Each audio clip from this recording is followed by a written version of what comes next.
অসমত হৈ গ'ল 4 তাৰিখে ফলাফল ওলাব কাৰ ভাগ্য কি হ'ব হেয়া প্ৰকাশ পাব অহা 4 মেত বেছি দিন নাই ইতিমধ্যে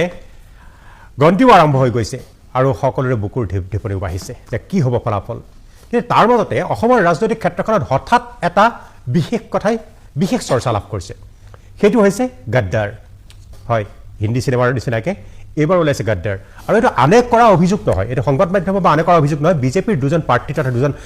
নেতাই কৰা অভিযোগ যে তেওঁলোকে গদ্দাৰক হকিয়াই দিছে সোশ্যাল মাধ্যমত সোশ্যাল মিডিয়াত হকিয়াই দিছে যে চাইলম বুলি ভিডিঅ' ভাইৰেল হৈছে অডিঅ' ভাইৰেল হৈছে সংবাদ মাধ্যমত তেওঁলোকে সোশ্যাল মিডিয়াটো কৈছে যে চাইলম এনেকুৱা ধৰণৰ কথা আহিছে অৰ্থাৎ বিজেপিৰ ভিতৰতো গদ্দাৰ আছে নেকি এবাৰ গদ্দাৰে বিজেপিৰ বহু প্ৰাৰ্থীক হৰুৱাব নেকি এইবোৰ লৈ চৰ্চা চলি আছে এতিয়া আমি আলোচনা কৰিব খুজিছোঁ হয় যদি বিজেপিৰ ভিতৰত গদ্দাৰ আছে তেতিয়াহ'লে এই গদ্দাৰ কেইজনক কিয় চিনাক্ত কৰিব পৰা নাই বিবিখনক চিনাক্ত হৈছে নে নাই হোৱা চুকত থাকিও বুকুত কামোৰা মানুহসকল কোন আৰু ইয়াৰ লগতে আৰু এটা কথা আহিব পাৰে যে ৰাজনীতিত এইটো এটা খুব নতুন কথাও নহয় পূৰ্বেও বিভিন্ন সময়ত বিভিন্ন ক্ষেত্ৰত দেখা গৈছিল যে নিজৰ ৰাজনৈতিক ভৱিষ্যত সুৰক্ষিত কৰিবৰ বাবেও বহু লোকে এনেদৰে বিবিখনৰ ভূমিকা লোৱা বহু সময়ত দেখিবলৈ পোৱা গৈছে এই বিষয়সমূহে আমি আলোচনা কৰিম আজিৰ আমাৰ এই সবিশেষত ষ্টুডিঅ'লৈ আজি আমি আমন্ত্ৰণ কৰি নিছোঁ জয়ন্ত কুমাৰ দাস এগৰাকী জ্যেষ্ঠ ৰাজনৈতিক নেতা তথা এবাৰ দিছপুৰ সমষ্টিৰ প্ৰাৰ্থী প্ৰাক্তন বিজেপি নেতা আমাৰ ষ্টুডিঅ'ত উপস্থিত আছে আজি দিলীপ শৰ্মা বিজেপিৰ এগৰাকী জ্যেষ্ঠ মুখপাত্ৰ ডক্টৰ জয়নাথ শৰ্মা ডাঙৰীয়া বিশিষ্ট ৰাজনৈতিক নেতা অসম গণ পৰিষদৰ নেতা প্ৰাক্তন মন্ত্ৰী আমাৰ ষ্টুডিঅ'ত উপস্থিত আছে ৰূপা কলিতা কংগ্ৰেছৰ মুখপাত্ৰ মই এফালৰ পৰা আৰম্ভ কৰিব খুজিছোঁ জয়ন্ত কুমাৰ দাস আপোনাক স্বাগতম জনাইছোঁ আমাৰ এই অনুষ্ঠানলৈ যে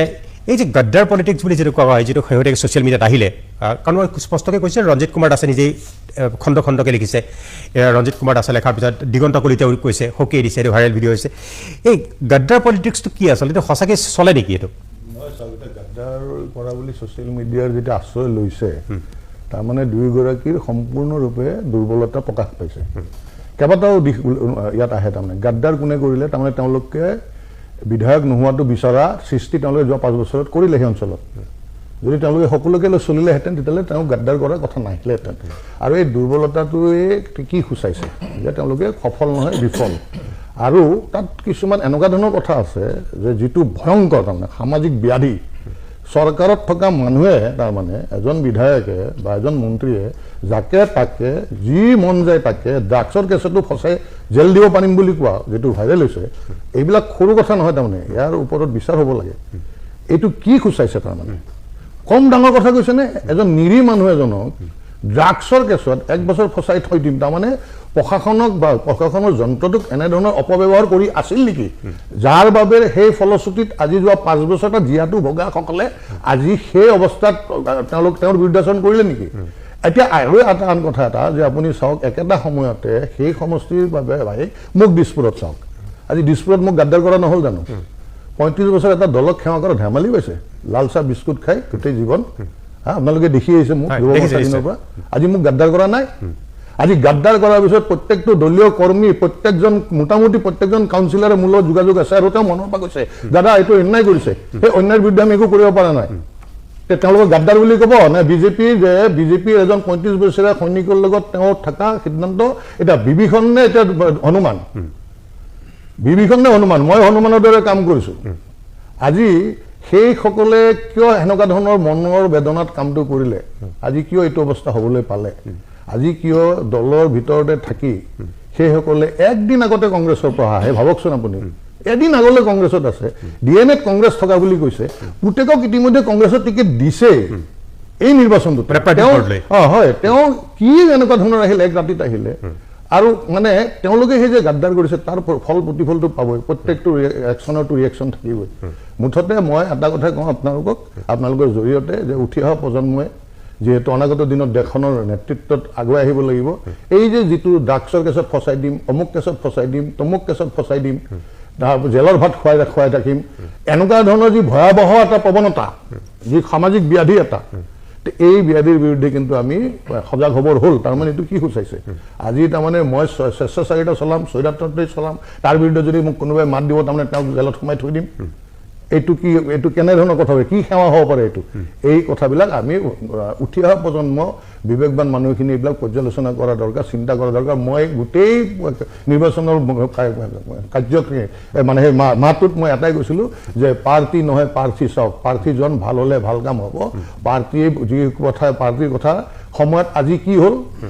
হ'ল আজি ৰুক্মিণী গাঁৱত এজাক বৰষুণ দিলে সেই ৰুক্মিণী গাঁৱৰ পৰা একদম কাহিলীৰ পৰা ভগদত্তপুৰ ৱাৰলেছ হাতীগাঁও একেবাৰে ঢপলিয়ালৈ ইপিনে অনিল নগৰ গোটেই পানী হৈ আছে, ফ্লাইঅভাৰৰ ওপৰত ফ্লাইঅভাৰ হৈ আছে, হাজাৰ কোটি টকাৰ ফ্লাইঅভাৰ হৈ আছে, কিন্তু তলত যে মানুহে কিছুমান অঞ্চলত আপুনি চাওক জুৰুদ নহয়, আপোনাৰ এই চানমাৰীৰ পৰা নুনমাটিৰ ফ্লাইখন বহুত তাৰে নাগৰিকে বিৰোধ কৰিছিল বা নালাগে বুলি কৈছিল। তাতে ৰুক্মিণী গাঁৱৰ ফ্লাইঅভাৰৰ তলৰ মানুহখিনি কৈছিল আমাৰ ইয়াত ফ্লাইঅভাৰ নহয়, পানীখিনি ওলাই যোৱা নিষ্কাশনৰ ব্যৱস্থা কৰিব লাগে। ক্ষমতাত অহাৰ পিছত সেই সময় নাপালে। আৰে আপুনি যদি আঁচনি দিব পাৰে, 1000 কোটি টকা লোন লয়, আমি 15 দিন মাহে পক্ষকে দেখিয়ে থাকোঁ, আজি চৰকাৰে 1000 কোটি লোন, আজি 1000 কোটি লোন, আজি 1000 কোটি লোন। আৰে 200 কোটি টকা লোন লৈ সেইখিনি সকাহ দিয়ক না। চৰকাৰে ভোট কিয় কেনে চৰকাৰ এখন বনাইছে কিয় ৰাইজে, সেইটো কাৰণে বনাইছে। এইবিলাক চিন্তা কৰাৰ প্ৰয়োজন হ'ল। আজি মই দিছপুৰবাসী ৰাইজক ধন্যবাদ জনাইছোঁ, অন্তৰৰ পৰা ধন্যবাদ জনাইছোঁ যে যিটো মই পদক্ষেপ লৈছোঁ, ময়ো কিন্তু গাদ্দাৰৰ বিৰুদ্ধেহে মই শক্তিশালী পদক্ষেপ লৈছোঁ, এই গাদ্দাৰৰ বিৰুদ্ধেহে। কাৰণ মই কৈ লওঁ দীঘল নকৰোঁ, কাৰণ চাওক মোক বাৰম্বাৰ যোৱা 15টা বছৰ কৈ আছে যে ছাৰ্ভেত নামটো আহিলে হ'ব, ছাৰ্ভেত নাম আহিলে হ'ব, প্ৰত্যেকবাৰে ছাৰ্ভেত মোৰ নাম আহে। আৰু সেইদিনাখন স্বয়ং মোৰ আগদিনাখন দিল্লীত মোক ৰাজ্যিক সভাপতিয়ে ক'লে যে দাদা আপোনাৰ নামটো এইবাৰ 1 নম্বৰত আহিছে।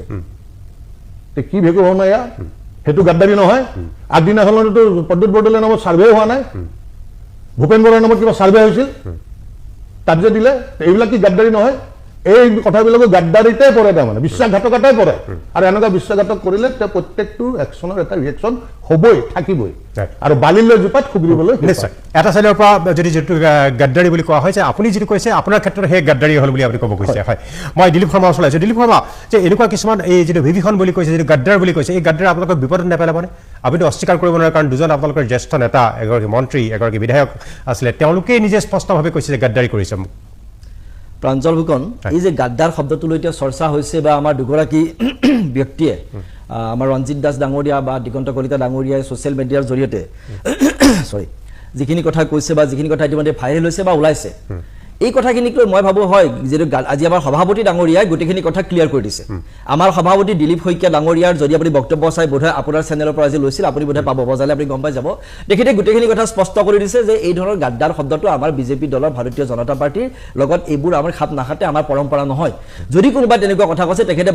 স্পষ্টকৈ কৈছে যে ইতিমধ্যে তেওঁলোকক আমি লিখিত দিবলৈ দিছোঁ, যদি কোনোবাই তেনেকুৱা কৰিছে আমি ব্যৱস্থা গ্ৰহণ কৰিম বা ইতিমধ্যে ব্যৱস্থা গ্ৰহণৰ দিশত যাব। কিন্তু মই আপোনাৰ কথা এটা কৈছোঁ, গাদ্দাৰ শব্দটো হয় কোনোবাই চাওক, ৰাজনীতিটো ৰাজ্যীয় সকলো মানুহে ৰাজনীতি কৰিছে, আৰু ৰাজনীতিৰ এই ধৰণৰ কথাবোৰতো আজি নহয়, 1000 বছৰৰ পৰা যেতিয়াৰ পৰা ৰাজনীতি চলিছে তেতিয়া বিভিন্ন ধৰণে কথা বতৰা কিছুমান হয় বা কিছুমান কাম কাজ হয়, আপুনি জানে ময়ো জানো, বা কেতিয়াবা কাৰোবাৰ কেতিয়াবা অসন্তুষ্টি থাকে, ক্ষোভ থাকে, কেতিয়াবা এইটো বহি প্ৰকাশ ঘটি যায়। সেই কথাবিলাক ঘটে বিভিন্ন সময়ত, বিভিন্ন ডাঙৰ ডাঙৰ নেতাৰ ক্ষেত্ৰতো কেতিয়াবা হৈছে। এতিয়া বিভিন্ন সময়ত এই ধৰণৰ ঘটনাবোৰ ঘটে, আৰু এই দুটা ঘটনা হয়তো তেনেকুৱা এটা ক্ষোভৰ বা কেতিয়াবা এই সংঘৰ হয়তো এইটো বহি প্ৰকাশ বুলি আমি হয়তো ক'ব পাৰোঁ। আৰু ইতিমধ্যে এই বিষয়বিলাক আজিৰ পৰা বন্ধ হৈ গৈছে। আৰু গাদ্দাৰ শব্দটোক লৈ মই বিৰোধী বা অন্যান্যসকলে খুব বেছি উল্লাসিত হোৱাৰ কোনো প্ৰয়োজন নাই, কাৰণ ৰঞ্জিত দাস ডাঙৰীয়া ভৱানীপুৰ সমষ্টিত কেইবা হাজাৰ ভোটৰ ব্যৱধানত জিকিব, দিগন্ত কলিতা ডাঙৰীয়া কমলপুৰ সমষ্টিত কেইবা হাজাৰ ভোটৰ ব্যৱধানত জিকিব, এইটো নিশ্চিত। বিজেপিৰ কোনো প্ৰশ্ন উত্থাপন কৰিছে। চাওক, ঠিক আছে, আপোনাৰ দিগন্ত কলিতা বাৰু নতুনকৈ অহা বিজেপি, কিন্তু ৰঞ্জিত দাসটো মন্ত্ৰী এগৰাকী জ্যেষ্ঠ বিজেপি নেতা, তেওঁ কটোৱা কথাটো আমি লাইটলি ল'ব নোৱাৰো, পাৰিম নেকি? মই কৈ দিছোঁ, চাওক, সভাপতি আছে, তেখেতে কথাখিনি কৈছে, তেখেতৰ দলৰ নীতি নিয়ম আপোনাক কেতিয়াও বেছি ভালকে জানে, তেওঁ কথা লাইটলি ল'ব পাৰিম নেকি? ঠিক আছে, মই কৈ লৈছোঁ, কোনোবা এটা সময়ত তেখেতৰ খং বা খুব কিবা এটা বিষয় হয়তো আহি গৈছিলে, তেখেতক ইতিমধ্যে সভাপতি ডাঙৰীয়াই কথা পাতিছে, কাৰণ এই ধৰণৰ বিষয়বিলাক আজিৰ পৰা বন্ধ হৈ গৈছে আৰু নচলে। ইতিমধ্যে যদিও কিবা কিবি কথা কৈ দিলে, কিন্তু তাৰপিছত এটা বস্তু নিশ্চিত ৰাখক, 4 মে'ৰ ফলাফলটো আমাৰ সপক্ষে আছে, সকলোৱে জানে, ইতিমধ্যে অসমৰ জনতাই জানে। এই গাদ্দাৰ শব্দটোৱে বিজেপিৰ কোনো ক্ষতি নকৰে, আমাৰ দলৰ ৰিজাল্টত কোনো প্ৰভাৱ নেপেলায়। কিন্তু ভৱিষ্যতলৈকে আমিও এটা কথা কৈছোঁ, এতিয়া দিগন্ত কলিতা ডাঙৰীয়াৰ ক্ষেত্ৰতে হওক বা ৰঞ্জিত দাস ডাঙৰীয়াৰ ক্ষেত্ৰতে হওক, এই ধৰণৰ কথা কওঁতে হয়তো তেখেতসকলক সভাপতি ডাঙৰীয়াই ইতিমধ্যে এটা পৰামৰ্শ দিছে যে এই ধৰণৰ কথাবিলাক সকলোৱে সাৱধান হোৱা উচিত ভৱিষ্যতলৈকে, আৰু এনেকুৱা ধৰণৰ কোনো যাতে পৰিৱেশটো সৃষ্টি কৰা নহয়। এইটো আজি আমাৰ সভাপতি দিলীপ শইকীয়া ডাঙৰীয়া স্পষ্টকৈ আজি বক্তব্য দিছে, সেই বক্তব্যত শুনিলে গোটেই গোটেইখিনি কথা ক্লিয়াৰ হৈ যাব গতিকে মই ভাবো এই গাদ্দাৰ শব্দটোক লৈ আমি বেছি উল্লাসিত হোৱাৰ আৰু বহুত বেছি কিবা এটা চৰ্চা প্ৰয়োজন আছে বুলি ৰঞ্জিত দাসে কৈছে যিবিলাক দলে বিভিন্ন ক্ষেত্ৰত বা ছ'চিয়েল মিডিয়াত গাদ্দাৰ আছে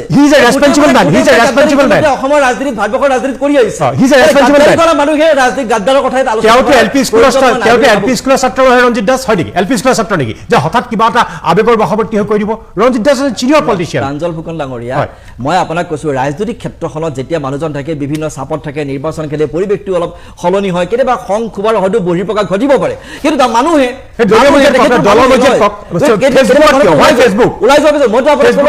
সভাপতি আমাৰ সভাপতি দিলীপ শইকীয়া ডাঙৰীয়াই স্পষ্টকৈ কৈ দিছে যে এই ধৰণৰ কথা বতৰাবোৰে আমাৰ কোনো প্ৰভাৱ নেপেলায় আমাৰ ফলাফলটো প্ৰভাৱ নেপেলায় আমাৰ বিজেপি দলত গাদ্দাৰ কোনো সংস্কৃতি নাই আমাৰ কোনো পৰম্পৰা নাই আমাৰ যিটো সুস্থ পৰম্পৰা গতিকে আজিৰ পিছত মই আপোনাক কৈছো আপুনি ইমান চিঞৰ বাখৰ কৰি লাভ নাই প্ৰাঞ্জল ডাঙৰীয়া আপুনি বেছি উল্লাসিত হৈ লাভ নাই টিআৰপি বঢ়াব পাৰিব ৰিজাল্ট টিআৰপিটো বঢ়াব পাৰিব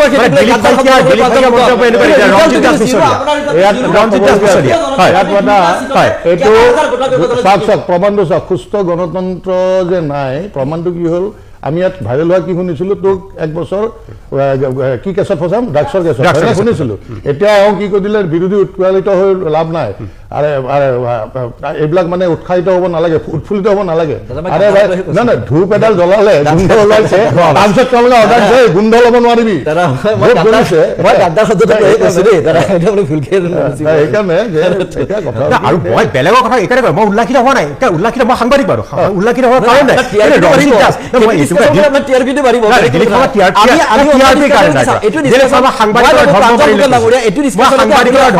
গুৰুত্বপূৰ্ণ আলোচনা আছে আমি সমস্যাবোৰ আলোচনা কৰিব পাৰো আমি বিভিন্ন বিষয়ে আলোচনা কৰিব পাৰো আজি ভাৰতীয় জনতা পাৰ্টি কি কাৰণত কিয় পুনৰবাৰ ডক্টৰ হিমন্ত বিশ্ব শৰ্মা ডাঙৰীয়াক মুখ্যমন্ত্ৰী আমি আলোচনা কৰিব পাৰো মুখ্যমন্ত্ৰী ডক্টৰ হিমন্ত বিশ্ব শৰ্মা ডাঙৰীয়া যে পশ্চিমবংগত নিৰ্বাচনী প্ৰচাৰ চলায় তাত কি প্ৰত্যাহ্বানৰ সৃষ্টি কৰিছিল অসমৰ কাৰণে গৌৰৱৰ কথা অসমৰ নেতা এজনে ৰাষ্ট্ৰীয়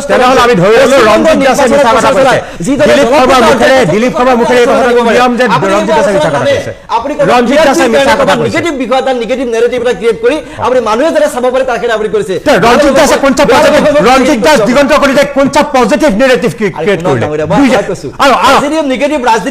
আপুনি লাজ পাইছে লজ্জাটো মোৰো আছে বা আপোনাৰ লজ্জা আছে ৰিজাল্ট দিব 4 তাৰিখে এইকেইদিন আপোনাৰ হাতত একো টপিক নাই এটা বিষয় কৈ দিলে আপোনালোকে চলাই দিলে মানুহে চালে টিআৰপিটো তাৰপিছত প্ৰাঞ্জল ফুকন ডাঙৰীয়া একো নাই ভৱানীপুৰ আৰু কমলপুৰত আমাৰ ৰঞ্জিত দাস আৰু দিগন্ত কলিতা ডাঙৰীয়া কেইবা হাজাৰ ভোটৰ ব্যৱধানত তাত নিৰ্বাচিত হ'ব নিশ্চিত থাকক ঠিক আছে আপুনি মই ডক্টৰ জয়ৰাজ খবা ডাঙৰীয়া চলাই আহিছোঁ জয়ৰাজ খবা ডাঙৰীয়া বিশেষকৈ ব্ৰুটাছ ৰাজনীতিত থাকেই নেকি মানে ইউটিউব ব্ৰুটাছ মই আপোনাক কথা এটা কওঁ প্ৰথমতে মই আমাৰ দিলীপ শৰ্মা ডাঙৰীয়াক ধন্যবাদ দি লৈছোঁ ইমান ডাঙৰ ইছ্যু এটা তেওঁ একেবাৰে নগণ্য কৰি আমি মানে ভোটত কোন জিকিব হাৰিব সেইটো কথা লয় নহয় গাদ্দাৰ মানে বিশ্বাসঘাতকতা বিশ্বাসঘাতকতা কোনটো লেভেলত হৈছে ইণ্ডিভিজুৱেলি পাৰ্টি লেভেলত কোনোবা এজনে ব্যক্তিগতভাৱে প্ৰাৰ্থীজনক কৰিছে নে গোটেই পাৰ্টিটোক কৰিছে নে গোটেই জাতিটোক কৰিছে এই বিষয়ে আলোচনা কৰাটো উচিত দেখা গৈছে বহুত ৰাজনৈতিক দলবিলাকেও মানুহৰ সত্তাটোক কেতিয়াবা কেতিয়াবা মানে বিশ্বাসঘাতকতা কৰি আহিছে আৰু এই গাদ্দাৰী শব্দটো বা গাদ্দাৰ কৰাৰ কথাটো জয়ন্ত দাসে ঠিকে কথা কৈছে যোনে ভাবিছে মোক গাদ্দাৰী কৰিছে কিয় কথাটো ভয় খাইছে ইলেকশ্যনত এখেতে যিটো কথা কৈছে হয় ইলেকশ্যনত আৰু একো প্ৰভাৱ নপৰে ইলেকশ্যন হৈ গ'ল এতিয়া ইভিএমত গোটেই ৰিজাল্ট বন্ধ হৈ আছে আজিৰ কথাটো গুৰুত্ব এইখিনিহে আছে যে আমি যিবিলাক ৰাজনৈতিক দলে নিজৰ আদৰ্শ এটা কথা আপুনি চাব আমাৰ যিমান ৰাজনৈতিক নেতাবিলাকে ৰাজনৈতিক নেতাসকলে বক্তৃতা দিলে তেওঁলোকে বেছি অংশ মানে নিজৰ ইস্তেহাৰৰ ওপৰতেই বা নিজৰ আদৰ্শৰ ওপৰতেই বেছি কথা বক্তব্য নাৰাখিলে পশ্চিমবংগত আপুনি দেখিব মমতা বেনাৰ্জীও ৰখা নাই মানে গৃহমন্ত্ৰী হেৰিও ৰখা নাই আমাৰ জনায়ো ৰখা নাই এইটো মানে সঁচা কথা এতিয়া আমাৰ কথাটো হৈছে কি যে মোৰ ব্যক্তিগত কথা ধাৰণা দেই, বিজেপিৰ ওপৰত মোৰ খুব ভাল ধাৰণা আছিলে যে এওঁলোকৰ ভিতৰত এই দলটোৰ ভিতৰত এটা সাংঘাতিক ডিচিপ্লিন আছে, মানে অন্তৰ্কলহটো কম। কিন্তু যেতিয়া এজন প্ৰাক্তন সভাপতিয়ে কথাটো কৈছে আৰু এজন বৰ্তমান ধৰক তেওঁ মানে সদ্য মানে প্ৰাক্তন হ'ব পাৰে, আকৌ পুনৰ নিৰ্বাচন হ'ব পাৰে, কম ডাঙৰ কথাটো কৈছে যে মই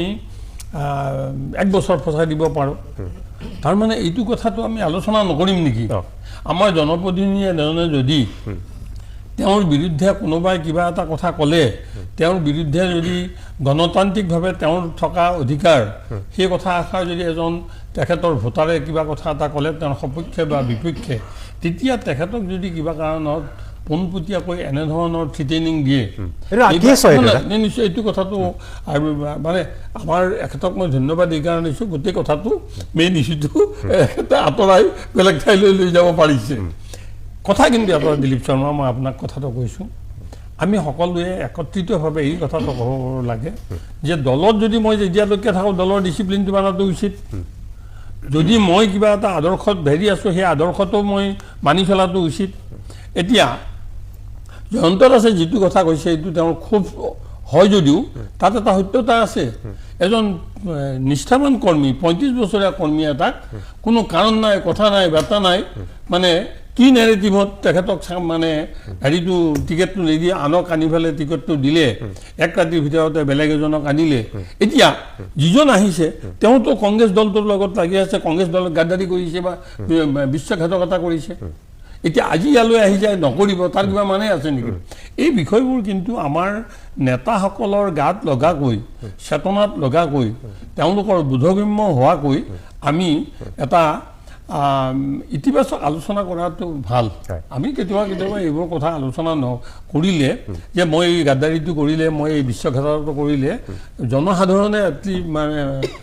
হয়তো মোক মানে মোৰ এই একশ্যনটো এপ্ৰুভ নকৰিব, জনসাধাৰণে একচেপ্ট নকৰিব, এনেধৰণৰ কথাবোৰ আমি আলোচনা কৰাত কোনো হেৰি নাই, ৰিজেকশ্যনটা আহিব নাই। শুনক, মোৰ এটা স্বাধীনতা আছে। মই এইবাৰ মোক মানে বিজেপিৰ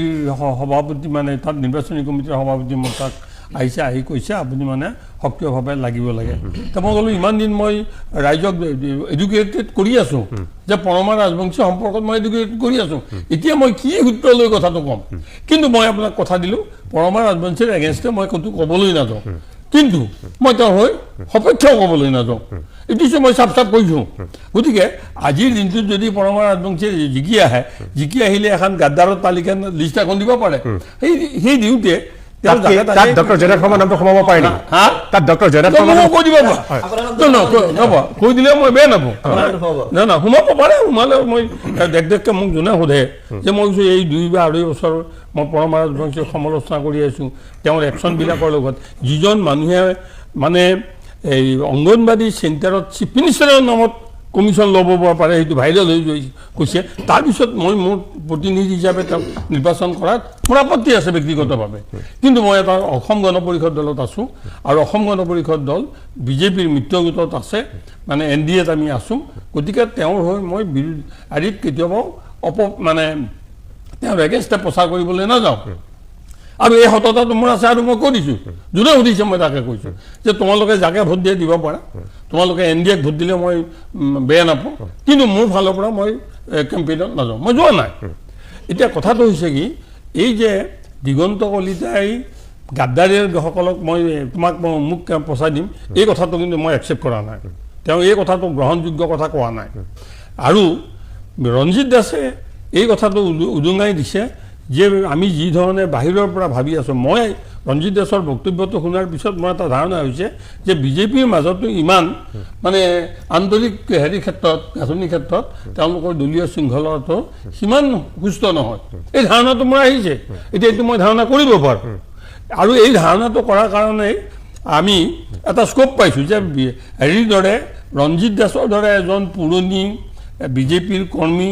এজন পুৰণি একেবাৰে বহুদিনৰ পৰা লাগি থকা, আনকি দলৰ ৰাজ্যিক ভিত্তিত থকা সৰ্বোচ্চ পদটোত অধিষ্ঠিত হৈ থকা মানুহ এজনেও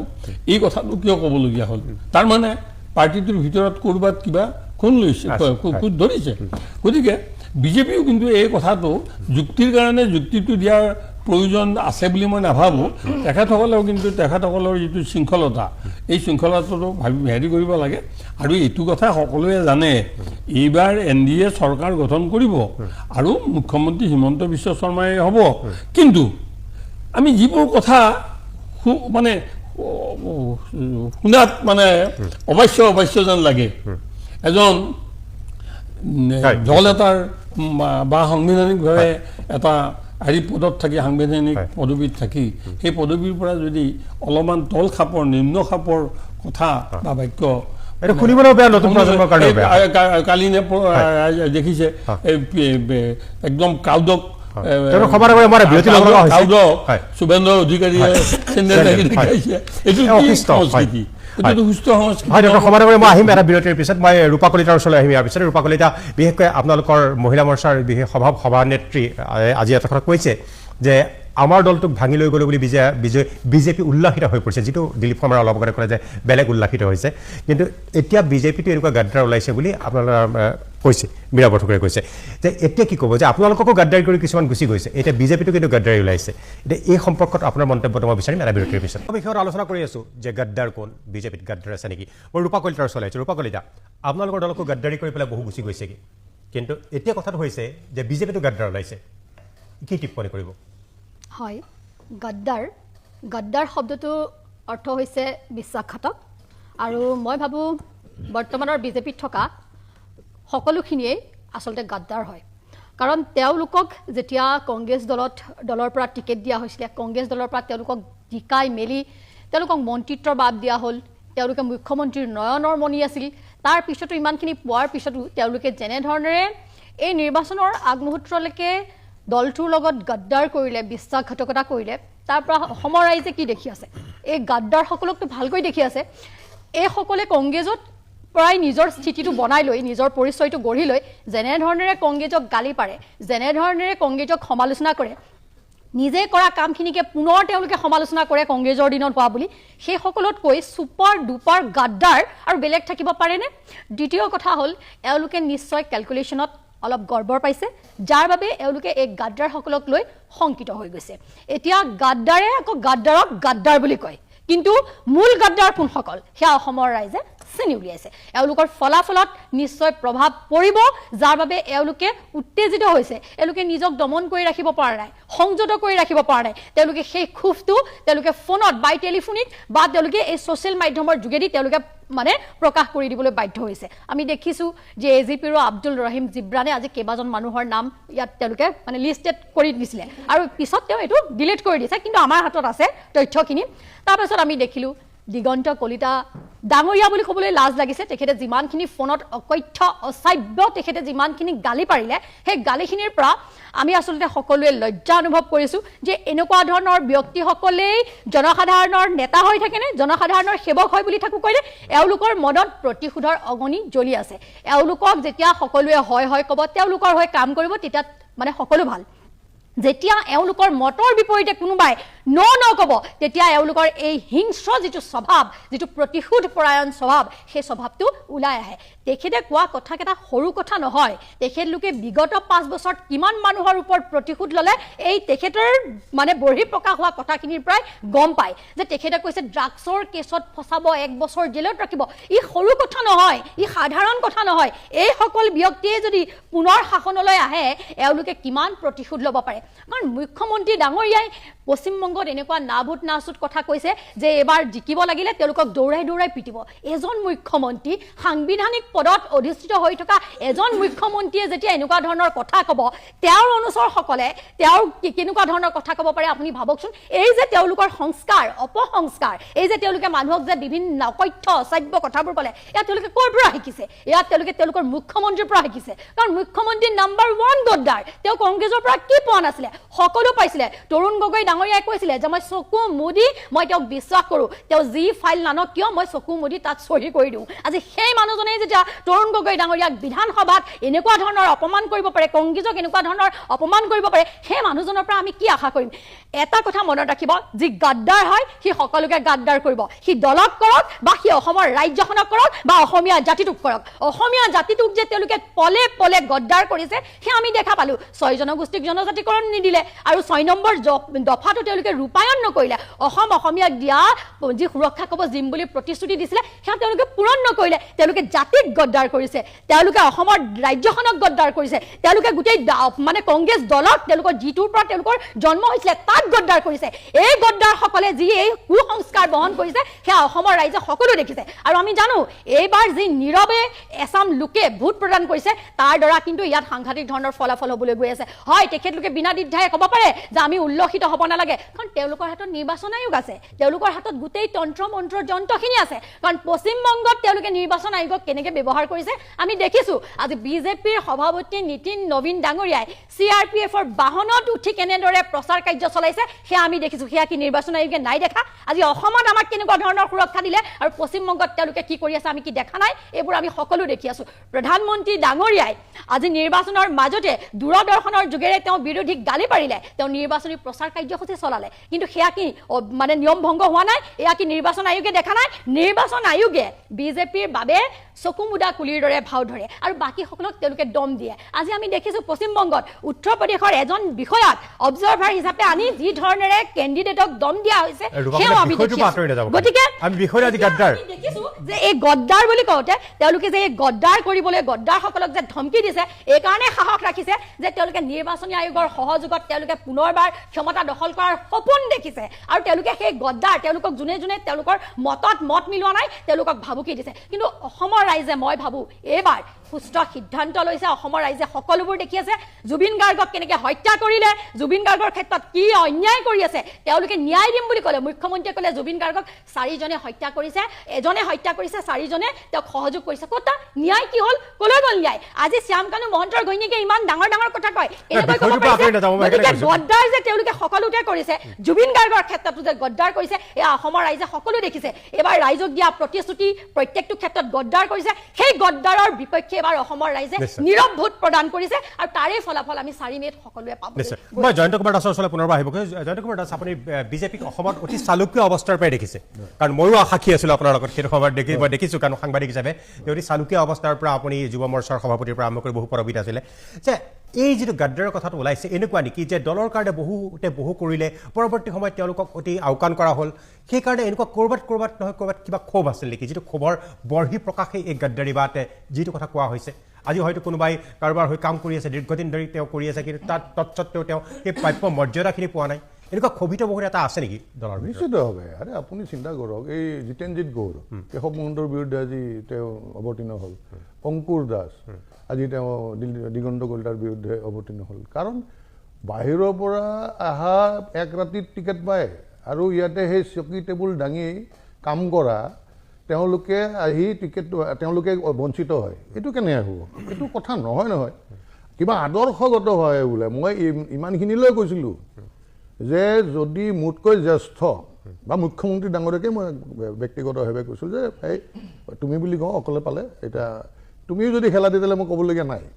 কিন্তু এনেকুৱা নহয় যাতে যে ভাই ইমানবাৰে বহুত কিবা হ'ল এনেকুৱা কিন্তু হ'লে এইবাৰ মই চুপচাপ বহি নাথাকিম। মই আগতীয়াকৈ কৈছিলোঁ, সৰ্বানন্দ সোণোৱাল ডাঙৰীয়াক কৈছোঁ আহে যদি আপুনি খেলক না, আপুনি খেলক ইয়াৰ অন্ততঃ আপুনি আমাতকৈ জ্যেষ্ঠ গাত নালাগে তেতিয়া কথা নাই বাতা নাই। যোৱা কালিলৈ আমাক গালি পাৰি থাকিব, আমাক আদৰ্শক গালি পাৰি থাকিব, আমাৰ DNAত কংগ্ৰেছ থকা বুলি ক'ব, তাৰপিছত আহিব কি বুলি ভাবিছে, কি বুলি? আমি ঘৰ বনোৱা মানুহ, দল আমি বনাইছোঁ, আমি বেলেগৰ দলত যাই খোৱা মানুহ নহয়, বুজা নাই? আমি দল বনোৱা মানুহ আৰু সেইটো কৰি আৰু আমাৰ সন্মুখত ষ্টেজৰ ওপৰত যদি উঠি দেখোঁ যে সন্মুখত চেয়াৰত মানুহ নাই, আমি হতাশ নহওঁ। কাৰণ আমি যেতিয়া দল আৰম্ভ কৰিছিলোঁ তেতিয়া মানুহ নাছিলেই, ঘৰে ঘৰে গৈ মানুহ অৰ্গেনাইজ কৰি গোটেই অসমত আমি কাম কৰিছিলোঁ আৰু তাৰ ফলত আমাৰ ঠন ধৰি উঠিছিল। আৰু এটা কথা স্পষ্টভাৱে কওঁ, যেতিয়া দল ঠন ধৰি উঠিছিল তেতিয়াহে এইবিলাক জঁপিয়াই আহিছে। ভাল অৱস্থাতে আহে, বেয়া অৱস্থাত কোনো নাহে। আহিব নেকি কওক? আৰু সেইকাৰণে আহি আকৌ কথা হ'ল যে ঘৰৰ গৃহস্থক অপমান কৰিব, একটো হ'ল নিদিব টিকেট। এবাৰ আপুনি ভাবক, মই ৰাজহুৱাভাৱে আজি কৈছোঁ, এবাৰ টিকেটটো বঞ্চিত কৰাৰ পিছত এজনে মোক এটা ফোন কৰি মোক হেৰি নকৰিলে ভাবকচোন আপুনি অসমৰ ৰাইজে জানক দৰকাৰ এইটো যেতিয়া মই নমিনেশ্যন দিয়াৰ সিদ্ধান্ত লৈছোঁ বুলি গম পালে তেতিয়া তেওঁলোকে নোৱাৰি ৰাষ্ট্ৰীয় পৰ্যায়ৰ নেতাক পঠাই দিছে তাৰমানে যেতিয়া ঠেলাটো মাৰে মানে নোৱাৰিও টানিব তেতিয়া এনেকুৱা ধৰণৰ সেইকাৰণে আজি এনেকুৱা পৰিৱেশ হ'বই আৰু এটা কথা শুনক যে এই বিভীষণ আৰু হনুমানৰ এই দুটা চৰিত্ৰ ৰামায়ণত থকা ভগৱান ৰামচন্দ্ৰৰ লগত জড়িত থকা চৰিত্ৰ হয়নে ভগৱান ৰামচন্দ্ৰৰ লগত থকা চৰিত্ৰ কিন্তু হনুমানক আজিলৈ আৰু আমাৰ অহা প্ৰজন্মই তেওঁ ভগৱান বুলি সদায়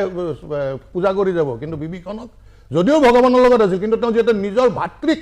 নিজৰ ঘৰখনক বিশ্বাসঘাতক কৰিছিল সেইকাৰণে আজিৰ তাৰিখতো কিন্তু সমাজে বিভীষণক ভগৱান ৰামচন্দ্ৰৰ লগত থকাৰ পিছতো সমাজে গ্ৰাহ্য কৰা নাই সেইখন সমাজ এই সমাজে সেইসকলক কাৰ্য কৰিব নকৰে আৰু এই কথাটোত মই স্পষ্টভাৱে সেইকাৰণে কৈছোঁ যে মই এতিয়া ছ'চিয়েল মিডিয়াত বহুতে কিবা কিবি সুধি থাকে মানে তেতিয়া কয় যে আপুনি আকৌ বিজেপিলৈ উভতি যাব নেকি আপুনি আকৌ জিকিলে এটা কথা এনেকুৱা মানসিকতা নাই মোৰ যদি ৰিজাল্ট বেয়া হয় টিকেটটো নিদিওঁতে মই ইমান জ্যেষ্ঠ আজি মই কওঁ আপোনালোকক আজি আপুনি জানে ৰঞ্জিত দত্ত প্ৰেচিডেণ্টো হ'ল MP হ'ল মন্ত্ৰী হ'ল আপুনি জানে সেই ৰঞ্জিত দত্ত মই যেতিয়া ষ্টেটত মই থাকোঁ তেওঁ তেতিয়া জিলা সভাপতি আছিল ৰঞ্জিত দাস মই বৰপেটাত যাওঁতে তেখেতে ৰাজহুৱা স্থানত মোক তেখেতে গামোচা পিন্ধি সন্মান দিছিল ভাবিছে ইমানখিনি জ্যেষ্ঠ হোৱাৰ পিছত এটা সৌজন্যতা সূচক মোক জনাব লাগিছে নে নাই কওক এটা সৌজন্যতা সূচক ইমান অপমান আৰু ইমান অপমান কৰাৰ পিছত কি বুলি ভাবিছে আমাৰ কি যোগ্যতা নাই ৰাইজে বিচাৰ কৰিব আজি মই বিজেপি উভতি যোৱাৰ কথা মই সিদ্ধান্তটো নাইয়ে মোৰ কিন্তু যদি ৰাইজে যদি মোক বিধায়ক বনায় মই ৰাইজৰ লগত আলোচনা কৰিম কাৰণ মোৰ বিধায়ক হোৱাৰ আগলৈ প্ৰত্যেকটো সিদ্ধান্ত মই নিজৰ কেপাচিটি কোৱালিটিত লৈ আছিলোঁ কিন্তু বিধায়ক মই নিজে হ'ব নোৱাৰোঁ মোক ৰাইজৰ ভোটৰ দ্বাৰাহে হ'ম আৰু যিহেতু ৰাইজৰ ভোটৰ দ্বাৰা হ'ম তেতিয়াহ'লে নিশ্চিতভাৱে ৰাইজে মোক যদি কয় পানীত জাপ মাৰ বিধায়ক হিচাপে পানীত জাপ মাৰি জুইত জাপ মাৰি কাৰণ সেইটো অধিকাৰ ৰাইজৰ থাকিব আৰু সেই মই এই যাত্ৰাৰে আৰম্ভ কৰিম আৰু এইটো নিশ্চিতভাৱে ইয়াৰ ফল ভোগ কৰিবই লাগিব আজি দিলীপ শৰ্মা